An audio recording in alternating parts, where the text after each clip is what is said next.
So welcome for today's class of B.Ed class. Okay, and this is for the first year B.Ed for y'all. And the question is taken from childhood and growing up. Today we are talking about the emotions of Goldman's theory of emotional intelligence. Okay, so directly let me start without wasting much of the time.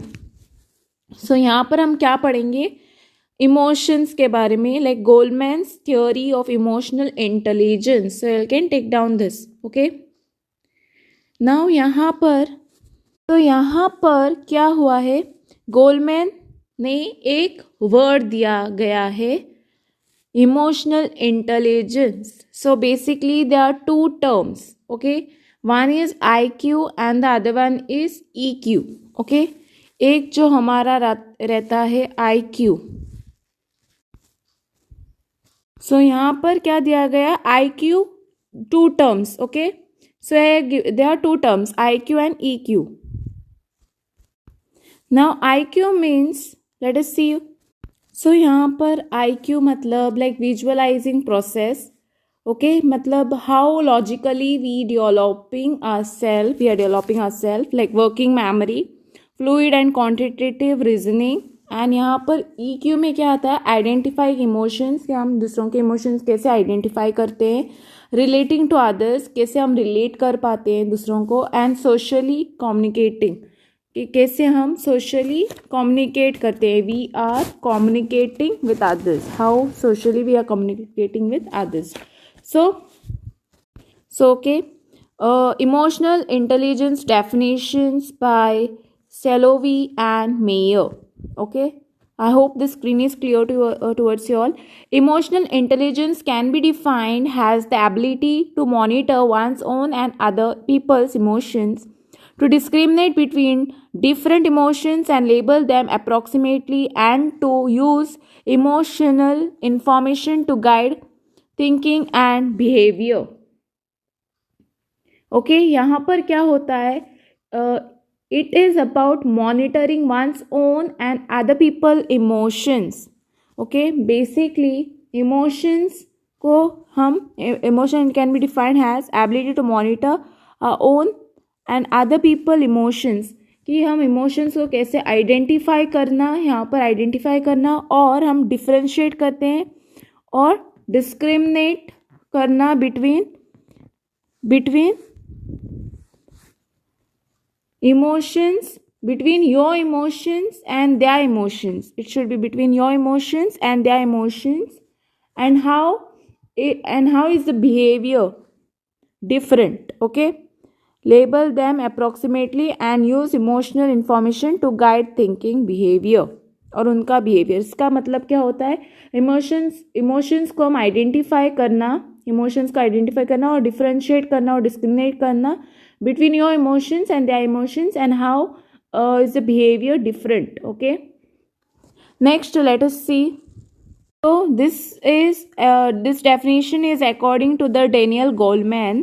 Okay, it's about recognizing our own feelings and other, motivating ourselves and managing emotions as well in ourselves and in our relationship. सो यहाँ पर क्या है, emotional intelligence is the capacity for recognising our own feeling, हम खुद की feelings को recognise करना, and those others for motivating our self and managing emotions well in our self and in our relationship. आस पास वाले हैं उनके साथ उन्हें किस तरह से हम कनेक्ट करेंगे emotionally, feeling for one another person. Okay, so emotional intelligence according to definition, according to the Daniel Goleman. Next let us see.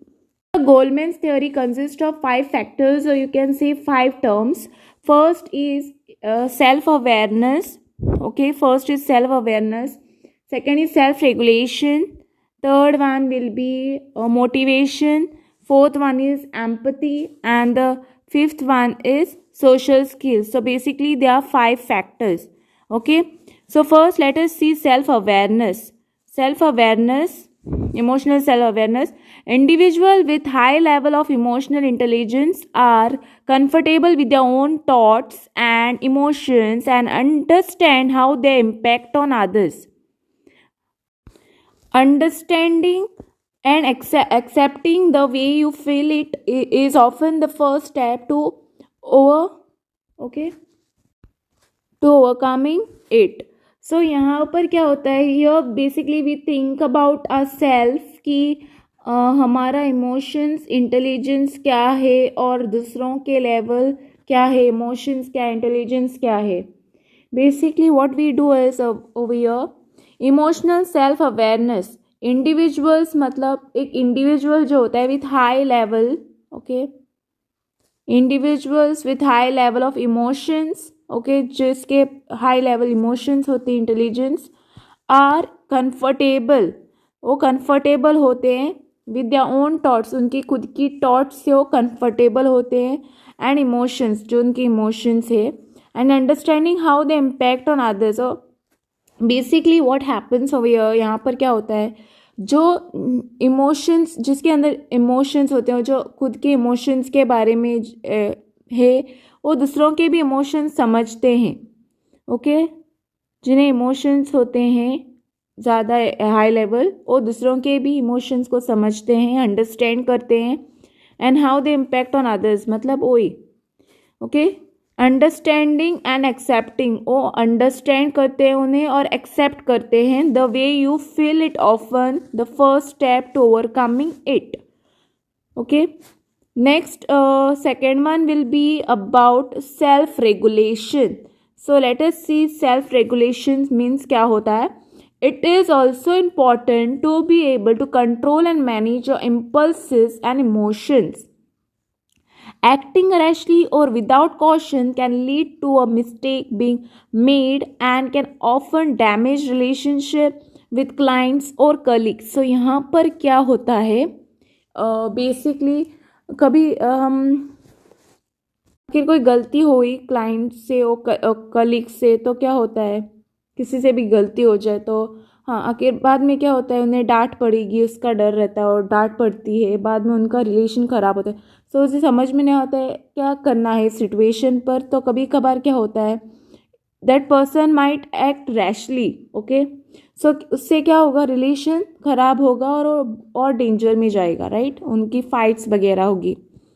So self regulation मतलब it is also important to able to control, खुद को control करके रखना है, and manage your impulse, emotions को कैसे control करना है. एक्टिंग रैशली और without caution can lead to mistakes. So आखिर हम रैशली एक्ट करेंगे विदाउट कॉशन, नहीं देखेंगे कि आगे क्या होगा, आखिर मैंने ऐसा किया तो सो बाद में रिलेशन जो है क्लाइंट के साथ और क्लाइंट्स और कलीग के साथ खराब हो जाएगी. Next is about the motivation. So let us see about the motivation. A passion for what you do is far better for your emotional intelligence. This lead to sustained motivation, clear decision making, and a better understanding of the organization aims.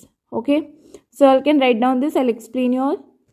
So यहाँ पर क्या होता है, a passion for what, if you have a passion for what you do, जो आप कर रहे हैं उसमें, is far better than your emotional intelligence, okay. यहाँ पर क्या होता है, this leads to sustain motivation, आपको motivation, okay, clear decision making में मदद करता है, and a better understanding of the organisation um. So motivation is clear to all, okay. Next, let us see the empathy. That is the fourth one, empathy. Okay, empathy is identifying a certain mood or emotions from a colleague or a client and reacting to it can go a long way in developing your relationship. So empathy में क्या होता है, this is how emotionally we are attach with the person. Like क्या कभी कभार क्या होता है, कुछ दूसरे कलीग का कुछ हुआ होता है तो हम सिंपैथी देते हैं, सिंपैथी गेन करते हैं, लाइक तरस खाना, ओके. सो इमोशनली उनसे अटैच कर पाते हैं, एंड ऐसे तरह से हम उनके पास उनसे we are developing relationship.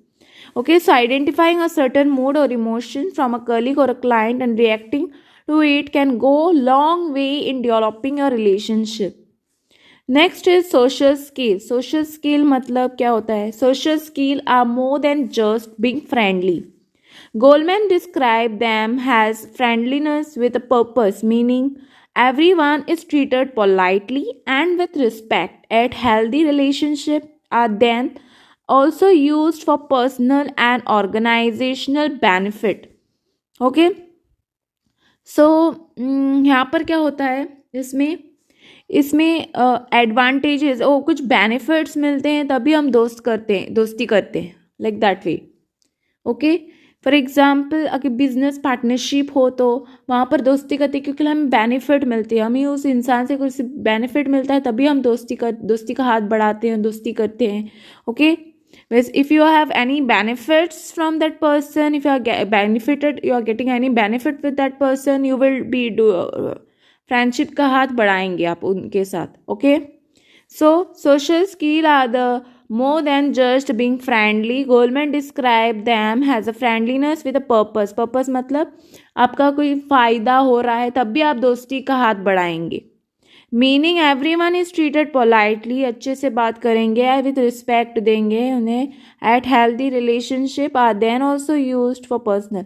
Healthy relation भी हो तो भी personal and organization कुछ benefits के लिए use करेंगे. Okay, there is a friendship also, but friendship with benefits.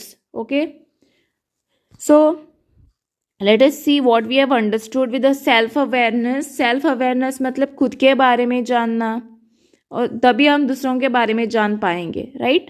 Second one is self regulations. कैसे आपको गुस्से को कंट्रोल करना, control and manage your impulse emotions. आखिर आपको कितना भी गुस्सा है आपको कंट्रोल करके रखना है क्योंकि लिए कुछ गलत नहीं करना है यहाँ पर. ओके. मिस्टेक्स अवॉइड करना होता है. सेल्फ रेगुलेशन कंट्रोल में आता है वो. Next is the third one, motivation. जो आपको मोटिवेशन के लिए क्या लगता है? Clear decision making and a better understanding of organisation um मिलेगा. Okay. So next is the fourth one, empathy. मतलब empathy is how emotionally we are attach with the person. And the fifth one is social skill, जिससे हमें benefit मिलती है तभी हम दोस्ती कर पाते हैं. That it is coming under social skill. So I hope you have understood Goldman's theory of emotional intelligence. Okay. And अगर आपको कुछ समझ में नहीं आया तो कमेंट सेक्शन में बोल सकते हैं. Don't forget to like, subscribe my channel and share with your friends. So like कीजिए, सब्सक्राइब कीजिए और शेयर कीजिए अपने दोस्तों के पास. और thanks for watching. Okay, you all can take down all this.